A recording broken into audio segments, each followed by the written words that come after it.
Hi ಸ್ನೇಹಿತರೆ, ಎಲ್ರಿಗೂ ವಿಷಯ ಗೊತ್ತೇ ಇದೆ. ಡಿ ಬಾಸ್ ಅವ್ರದ್ದು ಬೇಲ್ ಅರ್ಜಿ ಇವತ್ತು ವಿಚಾರಣೆ ನಡೀತಾ ಇದೆ ಅಕ್ಟೋಬರ್ 8. ಸೊ SP ಅವರು ವಾದ ಕೂಡ ಮಾಡ್ತಾ ಇದ್ದಾರೆ. ಮೊನ್ನೆ ನಮ್ಮ ದರ್ಶನ್ ಪರ ವಕೀಲರಾದ CV ನಾಗೇಶ್ವರ್ ಕೂಡ ವಾದ ಚೆನ್ನಾಗೇ ಮಾಡಿದರು. ಸೊ ಅವರು ಚಾರ್ಜ್ ಶೀಟಲ್ಲಿ ಏನೇನು ಲೋಪಗಳಿದೆ ಅದ್ರ ಬಗ್ಗೆ ಎಲ್ಲ ವಿವರಣೆ ಕೊಟ್ಟರು. ಎಲ್ಲೆಲ್ಲಿ ತಪ್ಪಾಗಿದೆ, ವಿಚಾರಣೆ ಎಲ್ಲಿ ತಪ್ಪು ಮಾಡಿದ್ದಾರೆ ಪೊಲೀಸರು, ಏನು ಸಾಕ್ಷಿ ಅಂತ ಕೊಟ್ಟಿದ್ದರು, ಅದರಲ್ಲಿ ಏನು ತಪ್ಪುಗಳಿದೆ ಎಲ್ಲ ಎತ್ತಿಡ್ತಿದ್ರು. ಸೊ ಅಕ್ಟೋಬರ್ 8ಗೆ ಜಡ್ಜು ಮುಂದೂಡಿಕೆ ಮಾಡಿದರು. ಇವತ್ತು ನಡೀತಾ ಇದೆ.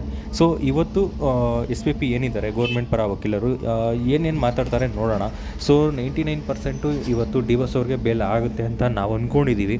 ಸೊ ಇನ್ ಕೇಸ್ SP ವಾದ ಮಾಡಿದ್ಮೇಲೆ ಮತ್ತೆ ನಮ್ಮ CV ನಾಗೇಶನನ್ನು ವಾದ ಮಾಡಬೇಕು ಅಂತ ಏನಾದರೂ ಟೈಮ್ ಕೇಳಿದ್ರೆ, ಇಲ್ಲ ಜಡ್ಜ್ ಅವ್ರು ಏನಾದರೂ ಮುಂದೂಡಿದ್ರೆ ಸೊ ಮುಂದೆ ಹೋಗುತ್ತೆ. ಸೊ 99% ಅವ್ರಿಗೆ ಬೇಲ್ ಸಿಗಲೇಬೇಕು. ಯಾಕೆ ಅಂದರೆ ಅವ್ರಿಗೆ ಬೆನ್ನು ನೋವು ಕೂಡ ಅವ್ರಿಗೆ ಕಾಡ್ತಾ ಇದೆ. ಸೊ ಅದರಿಂದ ಅವ್ರಿಗೆ ಶಸ್ತ್ರಚಿಕಿತ್ಸೆ ಮಾಡೋಕ್ಕೆ ಡಾಕ್ಟ್ರು ಕೂಡ ಹೇಳಿದಾರಂತೆ. ಸೊ ಅದರಿಂದ ಡಿ ಬಾಸ್ ಅವರು ಬೇಲ್ ಸಿಕ್ಕಿದ ಮೇಲೆ ಹೊರಗಡೆ ಹೋಗಿ ಮಾಡಿಸ್ಕೊತೀನಿ ಅಂತ ಹೇಳಿದಾರಂತೆ. ಸೊ ತುಂಬ ಬೆನ್ನು ನೋವಿದೆ. ಹಾಗೆ ಪ್ಲಸ್ಸು ಎಲ್ಲ ತನಿಖೆ ಕೂಡ ಆಗಿದೆ, ಪೊಲೀಸ್ ತನಿಖೆ ಎಲ್ಲ ಆಗಿದೆ, ಚಾರ್ಜ್ ಶೀಟ್ ಎಲ್ಲ ಆಗಿದೆ. ಸೊ ಇನ್ನೂ ಅವ್ರನ್ನ ಒಳಗಡೆ ಇಟ್ಕೊಳೋ ಪ್ರಯೋಜನವಿಲ್ಲ. ಸೊ ಯಾವುದೇ ಸಾಕ್ಷಿ ನಾಶ ಮಾಡೋಕ್ಕೆ ಅಲ್ಲಿ ಏನೂ ಇಲ್ಲ. ಎಲ್ಲ ಆಲ್ರೆಡಿ ಪೊಲೀಸರು ಎನ್ಕ್ವೈರಿ ಮಾಡಿದಾಯಿತು, ಚಾರ್ಜ್ ಶೀಟ್ ಸಲ್ಲಿಸಿರೋದು ಆಯಿತು. ಸೊ ಆದ್ದರಿಂದ ಅವ್ರಿಗೆ ಬೇಲ್ ಕೊಡಬೇಕು ಅಂದ್ಬಿಟ್ಟು CV ನಾಗೇಶ್ವರ್ ವಾದ ಮಾಡಿದರು.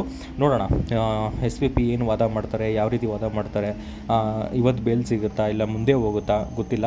99% ಸಿಗ್ಬೋದು ಅನಿಸುತ್ತೆ, ಬಟ್ ಗೊತ್ತಿಲ್ಲ. ನೋಡೋಣ ಜಡ್ಜ್ ಏನು ಮಾಡ್ತಾರೆ, ಅದ್ರ ಮೇಲೆ ಡಿಸೈಡ್ ಆಗುತ್ತೆ. ಥ್ಯಾಂಕ್ ಯು, ಧನ್ಯವಾದಗಳು. ಜೈ ಡಿ ಬಾಸ್.